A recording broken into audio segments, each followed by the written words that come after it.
नमस्कार दोस्तों, मैं सुभान शुक्ला स्वागत करता हूं आपका तक्षशिला ट्यूटोरियल के ऑनलाइन चैनल पर। दोस्तों, जैसा कि हम लोग लेसन पढ़ रहे हैं हैलो एल्केन तथा हैलो एरीन, जिसके पिछले लेक्चर आपके कवर किए जा चुके हैं। सो दोस्तों, आज का हमारा लेक्चर है लेक्चर नंबर 6.7। लेसन हमारा वही है हैलो एल्केन तथा हैलो एरीन, लेकिन इसका लेक्चर हमारा कौन सा है? Lecture number 6.7। और दोस्तों, आज के इस लेसन का ये लास्ट लेक्चर है। लेसन अच्छा है, अच्छे से पढ़िएगा। रिएक्शंस बहुत सारी हैं, इन सारी रिएक्शंस को आपको तैयार करना है, प्रैक्टिस जरूर करना है। ये सारी चीजें हम बार बार हर वीडियो में बोलते रहते हैं। ऑर्गेनिक केमिस्ट्री है बेटा, कभी भी बिना प्रैक्टिस के नहीं आएगी। सो ये लेसन का लास्ट लेक्चर हमारा है। इसके बाद हम अगला लेसन स्टार्ट करेंगे, वो भी देखेंगे। लेकिन वो हमारा लेक्चर कौन सा होगा? लेक्चर होगा 7.1 से सीरीज हम स्टार्ट करेंगे। तो दोस्तों, देखते हैं लेक्चर नंबर 6.6 तक हमने क्या पढ़ा था। 6.6 तक हमने ये देखा हुआ था कि फ्रेऑन क्या होता है, फ्रेऑन 11 क्या है, फ्रेऑन 12 क्या है। अब हम बात करेंगे 6.7 की, यानी लेक्चर नंबर 6.7 में हमको पढ़ना है हैलो एरीन के बारे में। अभी तक तो हमने केवल हैलो एल्केन के बारे में पढ़ा था। हैलो एरीन के बारे में क्या होता है इसको भी हमको जानना है। सो दोस्तों, यहां पर हमने हेडिंग पहले से बना लिया है, हैलो एरीन क्या होती है। हैलो एरीन, हैलो का मतलब तो समझ में आता है sir. Hello means halogen, halogen means FCl होता नहीं है, F यहां पर लिया नहीं जाएगा। मतलब क्या होगा? क्लोरीन, ब्रोमीन और आयोडीन, यही क्या होते हैं? आपके हैलोजन्स होते हैं। हमको मेन समझना है सर, ये जो एरीन होता है ये क्या होता है। दोस्तों, इसको समझते हैं और देखते हैं डेफिनेशन को। लिखा है ऐसे कार्बनिक यौगिक जिनमें हैलोजन परमाणु एरोमेटिक रिंग के साथ जुड़ा होता है, हैलो एरीन कहलाते हैं। डेफिनेशन तो हमने पढ़ ली, अब इसको समझने की कोशिश करते हैं। कह रहा है ऐसे कार्बनिक यौगिक जिसमें हैलोजन परमाणु, यानी जो हैलोजन परमाणु है वो कह रहा है जुड़ा होता है, लेकिन किसके साथ जुड़ा होता है? लिखा है सर एरोमेटिक रिंग के साथ जुड़ा होता है, तो वो क्या कहलाते हैं? हैलो एरीन कहलाते हैं। अब हमको ये समझना पड़ेगा सर, ये एरोमेटिक रिंग होती क्या है। दोस्तों, सभी ने फर्स्ट ईयर में पढ़ा होगा, दो तरीके के कार्बनिक यौगिक होते हैं। कार्बनिक यौगिक यहां पर हमने हेडिंग बना लिया है। दो तरीके के कार्बनिक यौगिक होते हैं, या तो वो क्या होगा? एलिफेटिक होगा। क्या होगा? या तो एलिफेटिक कार्बनिक यौगिक होगा या एरोमेटिक कार्बनिक यौगिक होगा। ठीक है, या एरोमेटिक कार्बनिक होगा या तो एलिफेटिक कार्बनिक यौगिक होगा। अब फर्स्ट ईयर में आपको पढ़ाया गया होगा सर खुली श्रृंखला के कार्बनिक यौगिक। खुली श्रृंखला के जो कार्बनिक यौगिक होते हैं वो क्या कहलाते हैं? एलिफेटिक कार्बनिक यौगिक कहलाते हैं। और इसको अगर उल्टा कर दिया जाए तो क्या हो जाएगा सर? बंद श्रृंखला के कार्बनिक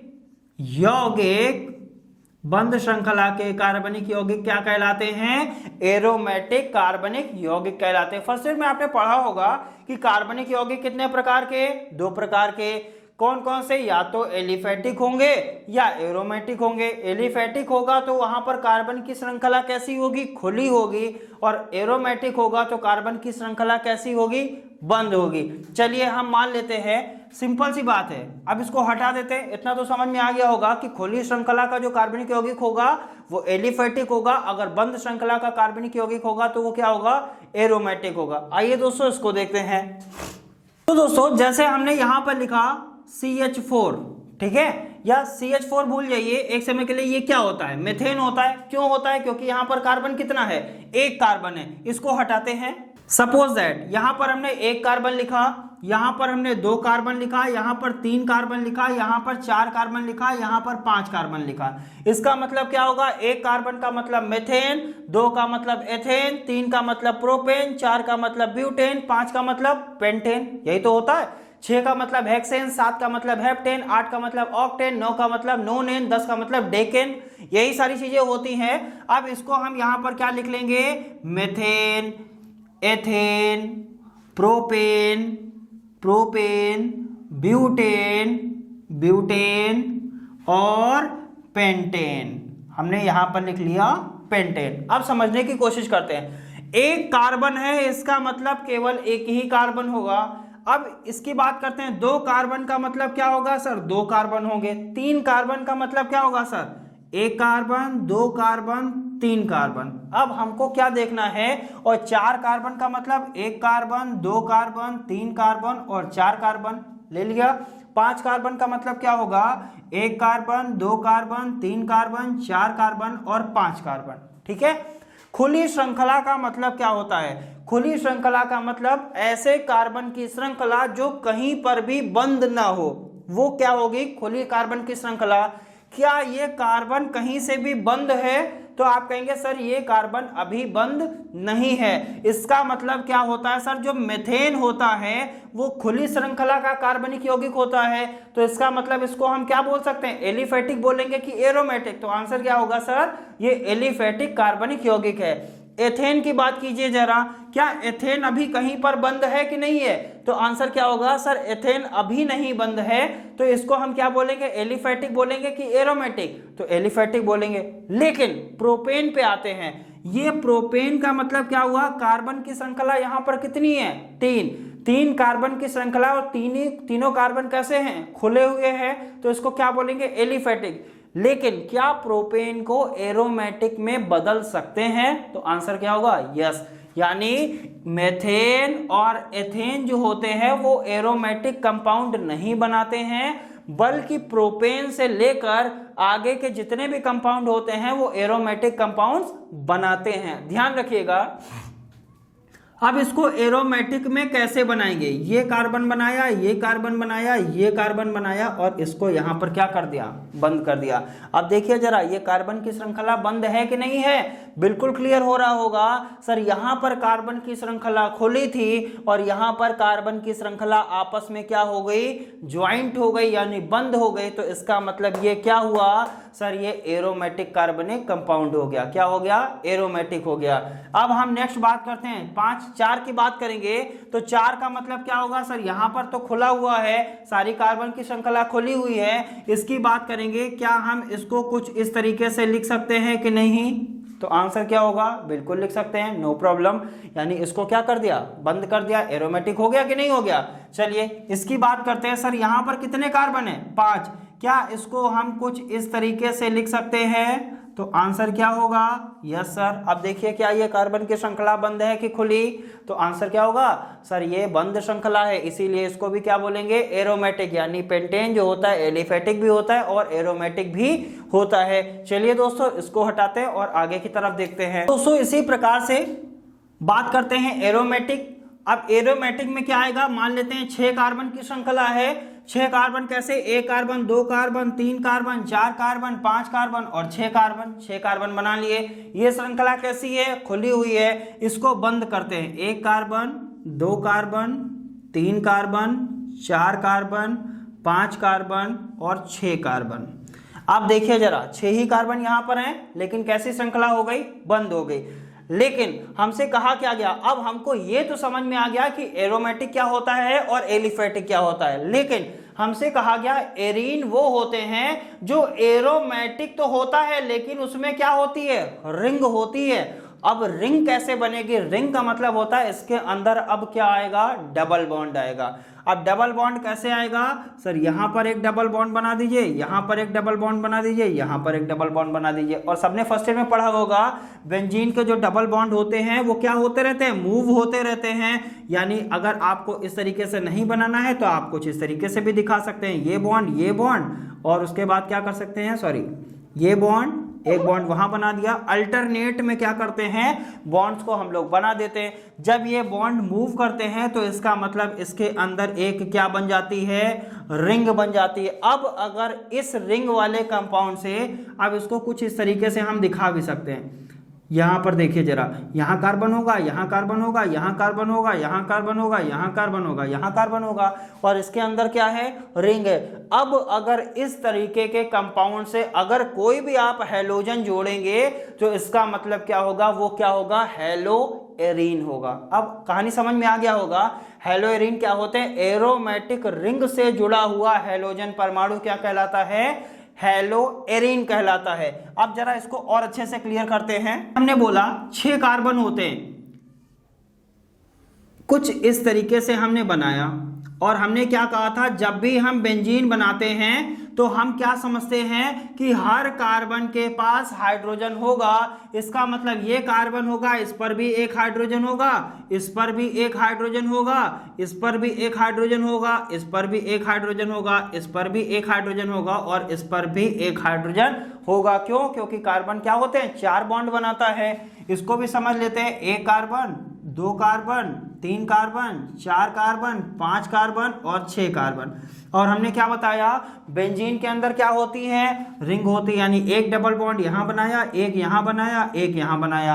अब जरा देखिए, इस वाले कार्बन के पास अभी कितने बॉन्ड है, 1 बॉन्ड, 2 बॉन्ड, 3 बॉन्ड, 3 बॉन्ड है कि नहीं है। इसका मतलब 4 बनाता है, तो सर 1 बॉन्ड इसके पास और होना चाहिए। जब 1 बॉन्ड और होगा, इसका मतलब यहां पर क्या लगा होगा, हाइड्रोजन लगा होगा कि नहीं लगा होगा। अब जरा इस कार्बन की बात करिए, 2 बॉन्ड यहां पर है, 1 बॉन्ड यहां है, इसका मतलब सर यहां पर भी 1 बॉन्ड होना चाहिए कि नहीं होना चाहिए। बिल्कुल। इस तरीके से इस कार्बन की बात करेंगे तो यहां पर भी 3 बॉन्ड हैं, 1 बॉन्ड और चाहिए। इस तरीके से यहां पर भी 3 बॉन्ड हैं, 1 बॉन्ड और चाहिए। इस तरीके से इस कार्बन पर भी 2 बॉन्ड यहां, 1 बॉन्ड यहां, 1 बॉन्ड यहां और चाहिए। और इस तरीके से इस कार्बन की बात करेंगे तब भी यहां पर 3 बॉन्ड है, 2 बॉन्ड यहां, 1 बॉन्ड यहां और 1 यहां पर बना दिया।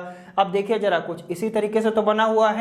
और ये क्या होती है, ये हमारे बॉन्ड जो अंदर के होते रहते हैं वो मूव करते रहते हैं, इसीलिए अंदर क्या बना देते हैं, रिंग बना देते हैं। इसे ही क्या बोलते हैं, रिंग बोलते हैं। अब अगर हम कहीं पर भी हैलोजन जोड़ेंगे तो वो क्या कहलाएगा, हैलो एरीन। जब हमको हैलोजन जोड़ना होगा तो हम कुछ हटाएंगे तभी तो जोड़ेंगे। तो हैलोजन जोड़ने के लिए हमको क्या हटाना पड़ता है, हाइड्रोजन को हटाना पड़ता है। जब तक हाइड्रोजन नहीं हटेगा तब तक हैलोजन नहीं जुड़ेगा। सो दोस्तों, यही है हमारा हैलो एरीन। अब हम बात करते हैं, जैसा हमने लास्ट लेक्चर में भी कई बार बोला हुआ है, आर्थो मेटा पैरा क्या होता है। ये इस पोजीशन को बोलते हैं आर्थो, ORTHO। क्या बोलते हैं, आर्थो पोजीशन। इसको बोलते हैं मेटा पोजीशन और इसको बोलते हैं पैरा पोजीशन। क्या बोलते हैं, पैरा पोजीशन। अब अगर हमने एक क्लोरीन यहां पर लगा दिया तो हम क्या बोलेंगे, आर्थो क्लोरीन बेंजीन। क्या बोल सकते हैं, ortho chlorine benzene. Ortho position पे क्या लगा है, क्लोरीन लगा हुआ है। अगर क्लोरीन यहां लगा देंगे तो क्या बोलेंगे, पैरा क्लोरोबेंजीन। यानी पैरा पोजीशन पे हमने क्या लगाया, क्लोरीन लगाया। अगर यहां लगाया तो क्या बोलेंगे, मेटा क्लोरोबेंजीन, यही तो बोलेंगे। और कार्बन कितने हैं, 6।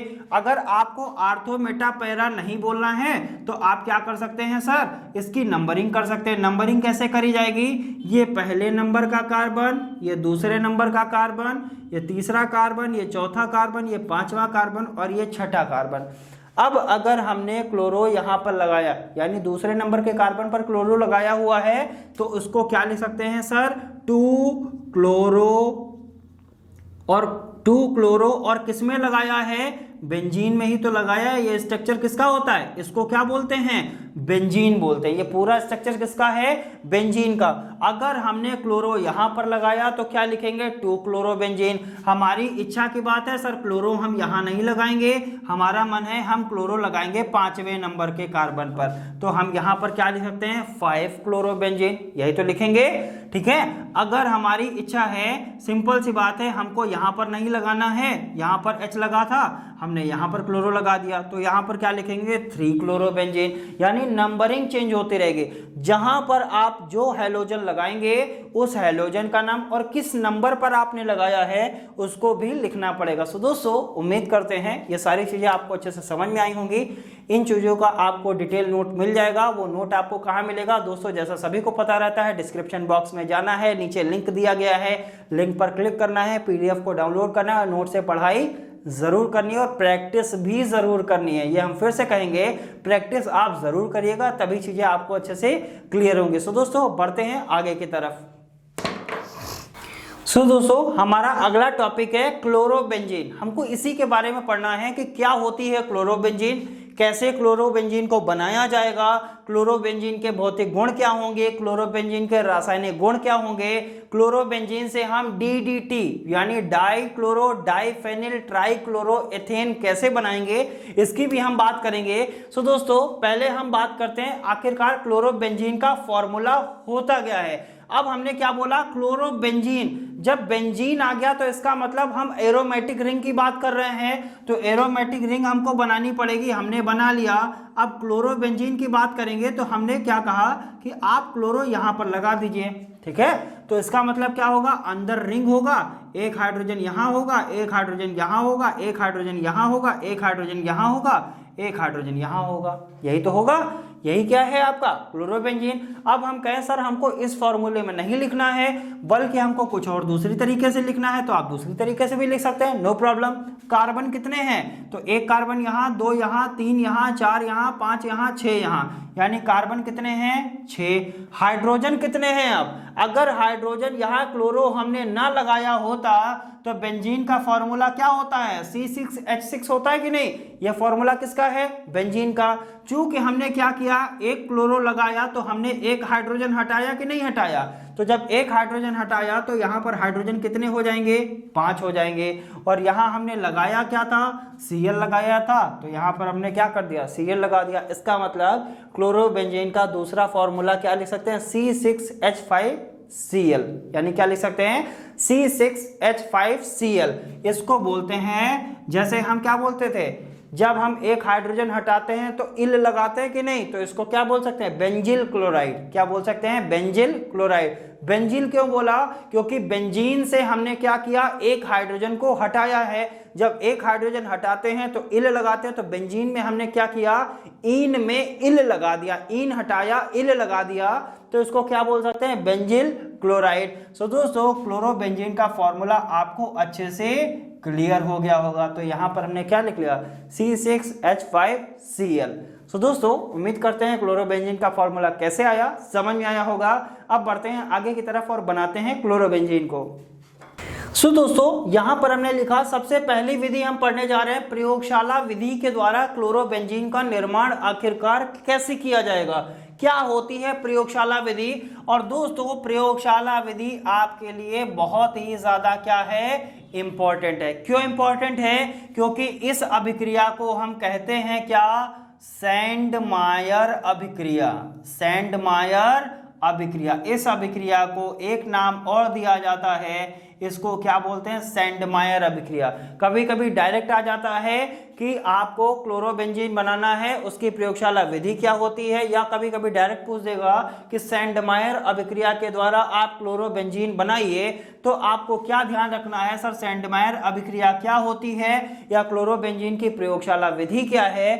तो यहां पर हम लेंगे C6H5N डबल बॉन्ड N और Cl, ठीक है, C6H5N double bond N Cl, इसको बोलते हैं बेंजीन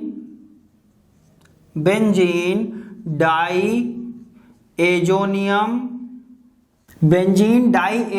क्लोराइड। और ये क्यूप्रस क्लोराइड की उपस्थिति में क्या करेगा, रिएक्शन करेगा। जब बेंजीन डाइएजोनियम क्लोराइड जो होता है वो क्यूप्रस क्लोराइड की उपस्थिति में रिएक्शन करता है, तो यहां से ये N और N बाहर हो जाते हैं, यानी इसका मतलब N कितना है, 2N है कि नहीं, N2 बाहर हो गया। बचा आपके पास क्या, सर आपके पास बचा C6H5 और Cl, और इसे ही क्या कहते हैं, क्लोरोबेंजीन। सैंडमायर अभिक्रिया है सरल कि नहीं है, ध्यान क्या रखना है, बस इतना ध्यान रखना है, सैंडमायर अभिक्रिया होती किसके उपस्थिति में है, क्यूप्रस क्लोराइड की उपस्थिति में। जब बेंजीन डाइएजोनियम क्लोराइड रिएक्शन करता है तो नाइट्रोजन बाहर हो जाती है और हमको क्या प्राप्त हो जाती है, क्लोरोबेंजीन प्राप्त हो जाती है। ध्यान रखने वाली बातें हैं, यहां पर लेना क्या है, बेंजीन डाइएजोनियम क्लोराइड। अब बात करते हैं सर ये जो बेंजीन डाइएजोनियम क्लोराइड है ये बनता कैसे है, बेंजीन डाइएजोनियम क्लोराइड आखिरकार ये बनता कैसे है।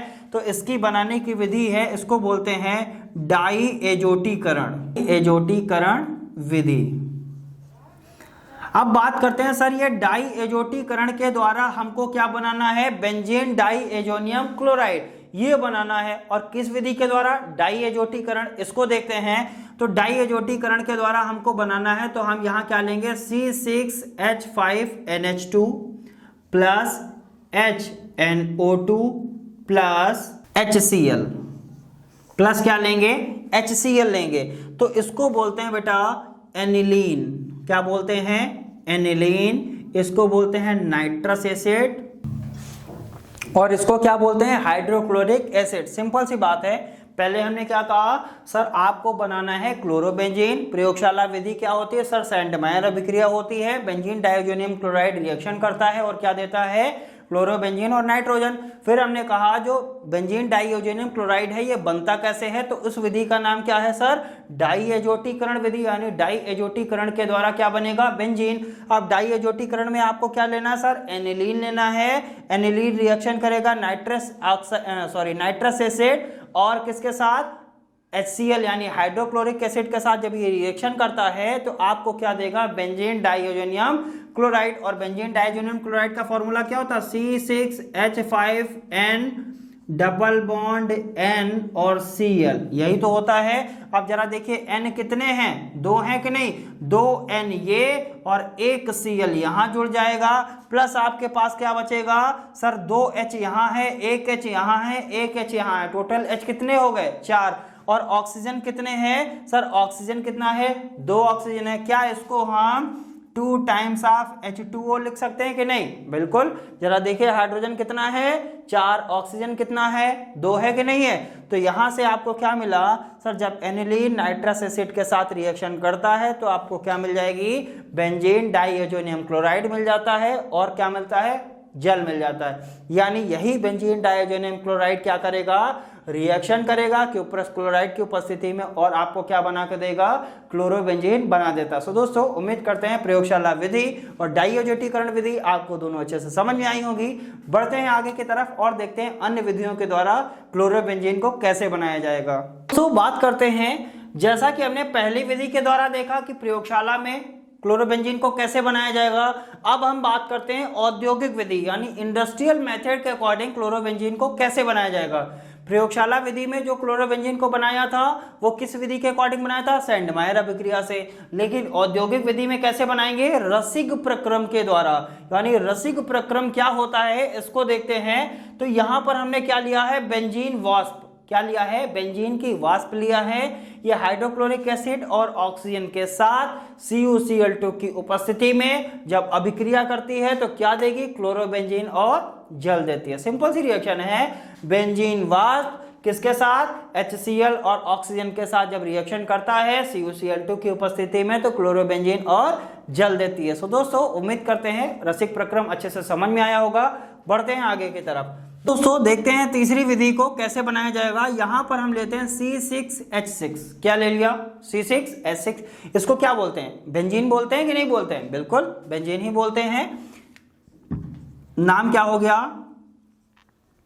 बेंजीन। इसकी रिएक्शन हम करा दें किसके साथ, क्लोरीन के साथ। बेंजीन की रिएक्शन हम किससे कराने जा रहे हैं, क्लोरीन के साथ। तो यहां से क्या होगा सर, यहां से एक हाइड्रोजन हटेगा और यहां से एक क्लोरीन हट जाएगा और क्या बना देगा, HCl। और जहां से हाइड्रोजन हटाया है वहां पर एक क्लोरीन जुड़ जाएगा। इसका मतलब क्या हो जाएगा, C6H5Cl। हमने कई बार बोला है, हाइड्रोजन हटाएंगे, हेलोजन को जोड़ेंगे, जो हेलोजन जोड़ेंगे वही बन जाएगा। यहां पर क्लोरीन जोड़ा हुआ है तो क्या बोलेंगे इसको क्या बोलेंगे, क्लोरोबेंजीन बोलेंगे। सो इसको क्या बोलते हैं, क्लोरोबेंजीन बोलते हैं। अब बढ़ते हैं आगे की तरफ, चौथी रिएक्शन। चौथी रिएक्शन क्या कहती है सर, सिंपल सी बात है, यहां पर हमने लिया C6H5OH, इसको बोलते हैं फिनॉल। नाम सबको ध्यान होगा, इसको क्या बोलते हैं, फिनॉल बोलते हैं। प्लस इसकी रिएक्शन हम कराने वाले हैं किसके साथ, PCl5 के साथ। इसकी अगर रिएक्शन कराएंगे तो हमको क्या मिलेगा सर, फिनॉल जब फास्फोरस पेंटाक्लोराइड के साथ रिएक्शन करता है तो हमको क्या देगा, ये फास्फोरस पेंटाक्लोराइड जब फिनॉल के साथ रिएक्शन करेगा तो हमको क्या देगा, क्लोरोबेंजीन यानी C6H5Cl प्लस आपको क्या मिलेगा, यहां से मिल जाएगा POCl3 प्लस HCl। POCl3 को क्या बोलते हैं, फास्फोरिल क्लोराइड। इसको बोलते हैं फास्फोरिल क्लोराइड, इसको क्या बोलते हैं, हाइड्रोक्लोरिक एसिड। सिंपल सी बात है, फिनॉल है, PCl5 है, रिएक्शन करेगा, C6H5Cl देगा, POCl3 देगा प्लस HCl दे देगा, नो प्रॉब्लम। इसको क्या बोलते हैं, फास्फोरिल क्लोराइड बोलते हैं, इसको क्या बोलते हैं, HCl बोलते हैं, और इसको क्या बोलते हैं, C6H5Cl को क्लोरो बेंजीन कहते हैं। दोस्तों उम्मीद करते हैं अच्छे से ये चीजें समझ में आई होंगी। दोस्तों इसके भौतिक गुण आपके हमने लिखे हुए हैं नोट्स में, आप क्या करिएगा नोट्स को पढ़ेंगे तो वहां से भौतिक गुण को समझ लेंगे। बढ़ते हैं रासायनिक गुण की तरफ। तो दोस्तों बात करते हैं क्लोरोबेंजीन के बारे में, जिसमें हमने क्लोरोबेंजीन के भौतिक गुण यहाँ पर लिख लिए हैं। जैसा कि अभी हमने बोला था कि आप नोट से पढ़ लीजिएगा, लेकिन फिर भी हमने सोचा चलिए इसको पढ़ा देते हैं, वरना बच्चे कहेंगे कि सर ने ये तो पढ़ाया ही नहीं। तो दोस्तों बात करते हैं भौतिक गुण के बारे में। सबसे पहला भौतिक गुण क्या होता है, जो क्लोरोबेंजीन होती है वो कैसी होती है, लिक्विड। यानी क्लोरोबेंजीन क्या होती है, द्रव होती है। क्लोरोबेंजीन क्या होती है, रंगहीन होती है, इसका कोई भी रंग नहीं होता है। क्लोरोबेंजीन की गंध कैसी होती है, मीठी गंध होती है। और क्लोरोबेंजीन क्या होती है, जल से भारी तथा अविलेय, यानी ये जल में विलेय नहीं होती है और जल से कैसी होती है, भारी होती है। अब बढ़ते हैं दोस्तों रासायनिक गुण की तरफ, जिसमें हमने पहला रासायनिक गुण यहाँ पर लिखा हुआ है। ये रासायनिक गुण ध्यान से पढ़िएगा। यहाँ पर हमने क्या लिया, क्लोरोबेंजीन। किससे रिएक्शन कराया, क्लोरीन से। जब क्लोरोबेंजीन क्लोरीन से रिएक्शन करता है तो हमको क्या मिलता है, सर यहाँ पर हमने कुछ लिखा हुआ है और यहाँ पर भी कुछ लिखा हुआ है। और हमने क्या बोला था, इस पोजीशन को क्या बोलते हैं, आर्थो। इसको क्या बोलते हैं, मेटा। इसको क्या बोलते हैं, पैरा। इसको क्या बोलते हैं, आर्थो, मेटा। और इस पोजीशन को क्या बोलते हैं, पैरा। यही तो बोला था। अब हम अगर आपसे इसका नाम पूछे तो आप क्या बताएंगे, सर आर्थो क्लोरो। लेकिन क्लोरो कितने हैं, 2 क्लोरो है कि नहीं, तो क्या लिख सकते हैं, आर्थो डाई क्लोरो बेंजीन। क्या लिखेंगे, ortho die chloro benzene, ortho die chloro benzene. अब अगर आपको आर्थो पूरा लिखना है तो लिखिए, नहीं लिखना है तो आप खाली ओ लिख सकते हैं। तो इसका मतलब क्या होगा, सर आप ये बता रहे हैं इसमें आर्थो पोजीशन पर क्या लगा होगा, एक क्लोरीन लगा हुआ होगा या एक क्लोरो ग्रुप लगा हुआ होगा। तो यहां पर हमने क्या देखा, सर क्लोरो तो है लेकिन 2 क्लोरो हैं, एक क्लोरो आर्थो पोजीशन पर लगा हुआ, तो इसीलिए हमने क्या लिख दिया, आर्थो डाइक्लोरो बेंजीन। इसी तरीके से इसका नाम क्या होगा, तो आप क्या बोलेंगे, sir para dichloro benzene. Para की जगह हम क्या बना दें, पी बना दें, para dichloro benzene, para dichloro benzene. ये बन गई हमारी रिएक्शन, यानी क्लोरोबेंजीन जब क्लोरीन के साथ रिएक्शन करता है तो आपको क्या देगा, सर आर्थो डाइक्लोरोबेंजीन देगा और पैरा डाइक्लोरोबेंजीन देता है। अब बढ़ते हैं आगे की तरफ, इंपॉर्टेंट रिएक्शन जिसको बोलते हैं बहुत ही ज्यादा इंपॉर्टेंट रिएक्शन। नाम क्या है, वुड्स फिटिंग अभिक्रिया। सर ये तो रिएक्शन कुछ सुनी सुनी सी लग रही है, सर आपने एक रिएक्शन कराई थी वुड्स अभिक्रिया, कुछ यही तो होगा आंसर आपका कि वुड्स अभिक्रिया हमने एक कराई थी आपको। चलिए ऊपर वाला हटाते हैं, फिर देखते हैं वुड्स अभिक्रिया हमने क्या बोला था आपसे। सो दोस्तों हमने आपको कराई थी वुड्स अभिक्रिया। क्या होती थी वुड्स अभिक्रिया, तो उसमें हम आपसे क्या बताते थे, सर आप कोई एल्किल हैलाइड लीजिए, उसमें रिएक्शन करा दीजिए, किसके साथ, सोडियम के साथ। जब कोई एल्किल हैलाइड, कितना एल्किल हैलाइड लेना है, 2 एल्किल हैलाइड सोडियम के साथ रिएक्शन करेगा तो क्या देगा, तो हमने आपको बताया था R सिंगल बॉन्ड R देता है प्लस 2 टाइम्स ऑफ NaX क्या हो जाता है, बाहर हो जाता है। यही तो रिएक्शन हमने कराया था। और इसको हम लोग क्या बोलते थे, सर इसको कहते थे एल्केन। यानी वुड्स अभिक्रिया हमसे ये कहती थी कि जब एल्किल हैलाइड सोडियम से रिएक्शन करता है तो हमको क्या प्राप्त होता है, एल्केन प्राप्त होता है। ठीक है, अब आते हैं सर अंतर कहां पे आया। वुड्स अभिक्रिया में ये कहा गया कि ये जो R होता है ये क्या होना चाहिए, दोनों समान होने चाहिए, यानी जो एल्किल ग्रुप हैं वो दोनों के दोनों एक जैसे होने चाहिए। लेकिन वुड्स फिटिंग अभिक्रिया में यही अंतर है कि यहाँ पर जो एल्किल ग्रुप दोनों एक जैसे होने चाहिए थे वो एक जैसे नहीं होने चाहिए, बल्कि क्या होने चाहिए, अलग अलग। अब यहाँ पर जो हम एक RX को यहाँ लिखेंगे प्लस बीच में एक बार क्या बनाएंगे, 2 टाइम्स ऑफ Na बनाएंगे, फिर हमने यहाँ पर क्या लिख दिया, RX लिख दिया।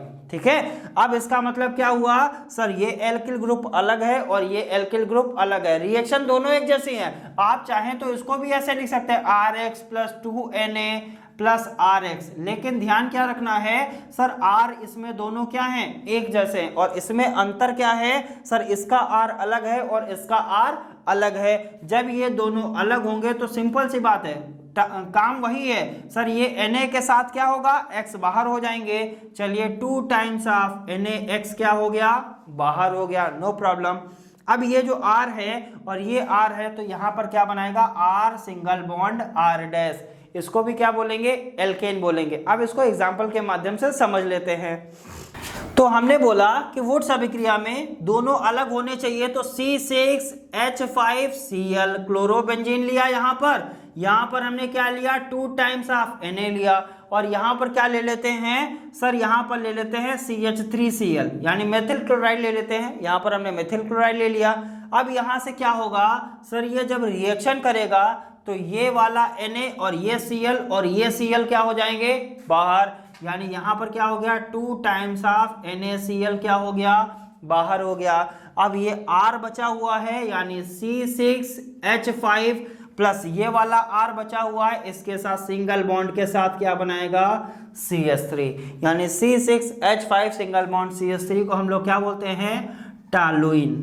क्या नाम होता है इसका, टॉलुइन। और यही क्या है, वुड्स फिटिंग अभिक्रिया। सो दोस्तों उम्मीद करते हैं ये दोनों रिएक्शन आपको अच्छे से समझ में आई होंगी। क्लोरोबेंजीन पढ़ रहे हैं, क्लोरोबेंजीन का एक तीसरी रिएक्शन पढ़ने वाले हैं, वो आपके लिए बहुत ही ज़्यादा इंपॉर्टेंट है, नाम है उसका DDT। आइए दोस्तों देखते हैं उसको कैसे किया जाएगा। तो जैसा कि हमने क्लोरोबेंजीन के बारे में 2 रासायनिक गुणों को पढ़ा है, अगला रासायनिक गुण हमारा है DDT। जैसा कि हमने बोला कि ये रासायनिक गुण आपके लिए बहुत ही ज़्यादा इंपॉर्टेंट है, ये पर्टिकुलर टॉपिक के रूप में आता है, यानी डायरेक्ट आ जाता है कि DDT पर आप संक्षिप्त टिप्पणी लिखिए। तो पहले हम ये समझते हैं DDT का पूरा नाम क्या होता है, तो पहले नाम लिख लेते हैं। नाम होता है दोस्तों डाइक्लोरोडाइफेनिल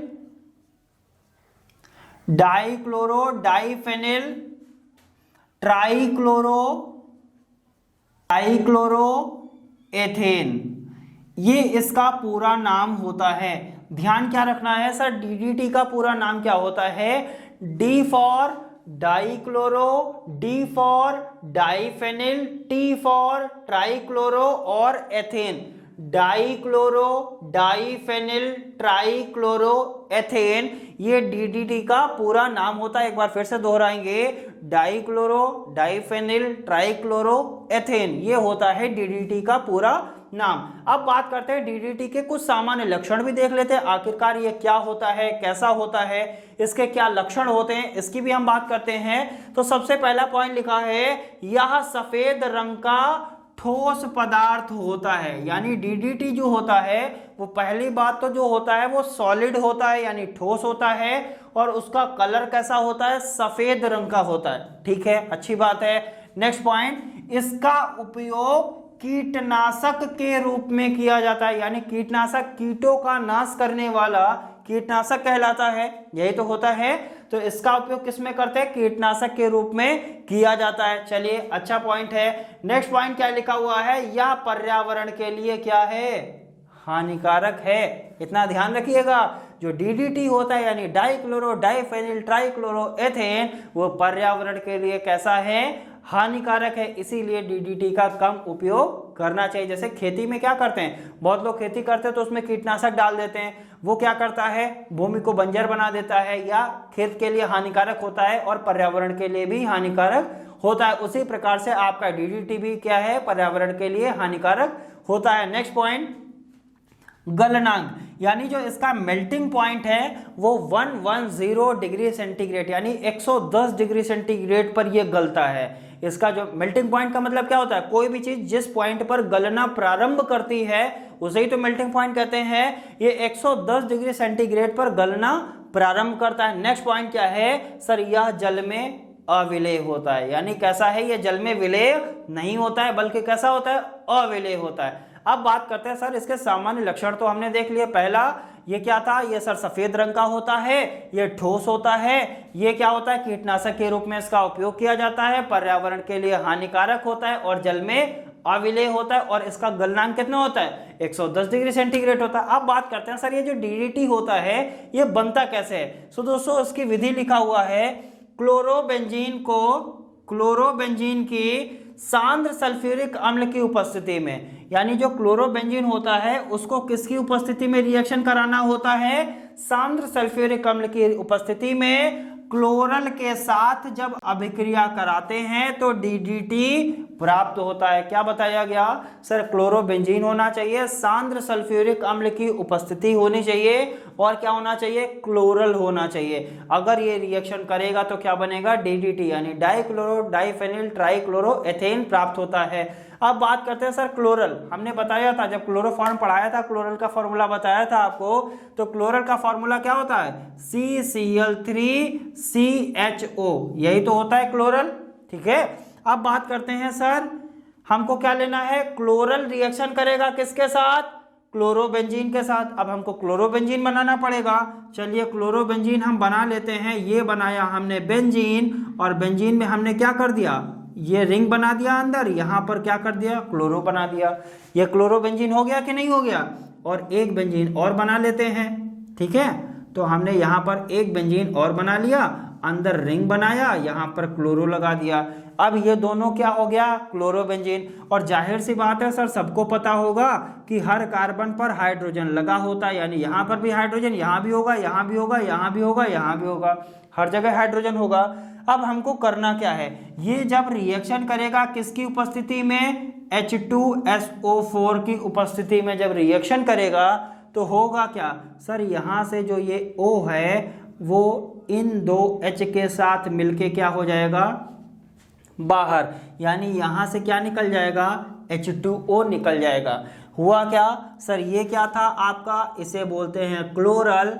क्लोरल किसके साथ रिएक्शन कर रहा है सर? क्लोरोबेंजीन। इसे क्या बोलेंगे? इसे बोलते हैं क्लोरोबेंजीन। जब ये क्लोरल क्लोरोबेंजीन के साथ H2SO4 की उपस्थिति में रिएक्शन करेगा तो वाटर निकलेगा। वाटर कैसे निकलेगा सर? हमको पता है यहाँ भी हाइड्रोजन है, यहाँ भी हाइड्रोजन। ये दो हाइड्रोजन और एक ऑक्सीजन मिलके क्या बनाएंगे? H2O बनाएंगे, और ये यहाँ से निकल जाएगा। जब ये निकलेगा तो होगा क्या? अब ये इसके साथ जुड़ जाएगा। इसको जोड़ते हैं, CCl3CH। यहां क्या बचा? CCl3CH बचा है कि नहीं बचा है? यही तो बचा है। ऑक्सीजन तो चला गया और इसके साथ ये जुड़ गया। अब जुड़ा कैसे सर? कुछ इस तरीके से हम इसको क्या कर देते हैं? जोड़। अब दोस्तों कुछ इस तरीके से हमने इसको यहां पर जोड़ दिया। क्या हुआ? CCl3CH में ये क्लोरोबेंजीन का ये वाला पार्ट क्या हो गया? ऐड हो गया, और कुछ इस तरीके से बन गया। अब जरा देखिए, डाई क्लोरो, क्लोरो कितने हैं? दो हैं कि नहीं है? और फेनिल का मतलब क्या होता है? फेनिल का मतलब होता है जब बेंजीन से एक हाइड्रोजन हटाकर वहां पर कुछ जुड़ जाता है तो उसको क्या बोलते हैं? फेनिल। वैसे फिनॉल को क्या बोलते हैं? फिनॉल बोलते हैं जब OH लगा देते हैं तब उसको फिनॉल बोलते हैं। ठीक है, यहां पर फेनिल कितने हैं? दो फेनिल हैं, डाई क्लोरो डाई फेनिल, और यहां पर CCl3 होगा। यहां पर क्लोरो कितने हैं? तीन है कि नहीं है? ट्राई क्लोरो, और क्या बन गया? एथेन। एथेन क्यों बना? क्योंकि यहां कार्बन कितना है? दो कार्बन, और सारे के सारे क्या है? इसमें सिंगल बॉन्ड है, इसीलिए क्या हो गया? एथेन हो गया। सिंपल सी बात है। Di chloro di phenyl tri chloro ethane. Ethane क्यों हुआ? क्योंकि यहां पर कार्बन कितना है? दो है। डाई क्लोरो क्यों हुआ? यहां दो क्लोरो ग्रुप हैं। डाई फेनिल क्यों हुआ? क्योंकि यहां दो फेनिल ग्रुप हैं। ट्राई क्लोरो क्यों हुआ? क्योंकि यहां पर तीन क्लोरो हैं। और एथेन क्यों हुआ? क्योंकि यहां पर दो कार्बन है, और जब दो कार्बन होते हैं तो उसको क्या बोलते हैं? एथेन बोलते हैं, और इसीलिए ये क्या कहलाती है? हमारी DDT कहलाती है। सो दोस्तों उम्मीद करते हैं DDT पूरा का पूरा लिखने के लिए आता है। संक्षिप्त टिप्पणी लिखिए तो DDT लिखने के लिए आएगा, तो आप यहां से शुरू करिएगा, इस रिएक्शन पे खत्म करिएगा तो पूरा का पूरा नंबर आपको मिल जाएगा। पहले 5-6 पॉइंट आप दिखा देंगे कि हम इसके बारे में ये जानते हैं, उसके बाद इसकी रिएक्शन क्या होगी, उस रिएक्शन को आप इस तरीके से बनाएंगे, और ये रिएक्शन जो हमने यहाँ पर बनाई हुई है वो सारी चीज़ें आपको हैंड रिटेन नोट्स में मिल जाती हैं। जैसा सभी को पता रहता है वो हैंड रिटेन नोट्स आपको कहाँ मिलेंगे? डिस्क्रिप्शन बॉक्स में मिलते हैं। दोस्तों ये लेसन जो हमारा हेलो एल्केन और हेलो एरीन चल रहा था वो यहीं पर समाप्त होता है। इसमें केवल 6.7 यानी केवल 7 लेक्चर हमने लिए हैं, लेकिन वो सारे के सारे लेक्चर आपके लिए इंपॉर्टेंट हैं, सारी रिएक्शंस इंपॉर्टेंट हैं, उन रिएक्शन को आप एक पास लिखिए, उन पर प्रैक्टिस कीजिए, तभी ऑर्गेनिक केमिस्ट्री अच्छे से आप नंबर उसमें स्कोर कर पाएंगे। सो दोस्तों पढ़ते रहिएगा, जब तक पढ़ेंगे नहीं तब तक प्रॉब्लम्स हो जाएंगे। सो दोस्तों मिलेंगे नेक्स्ट लेसन के साथ नए लेक्चर में, तब तक के लिए बहुत बहुत धन्यवाद।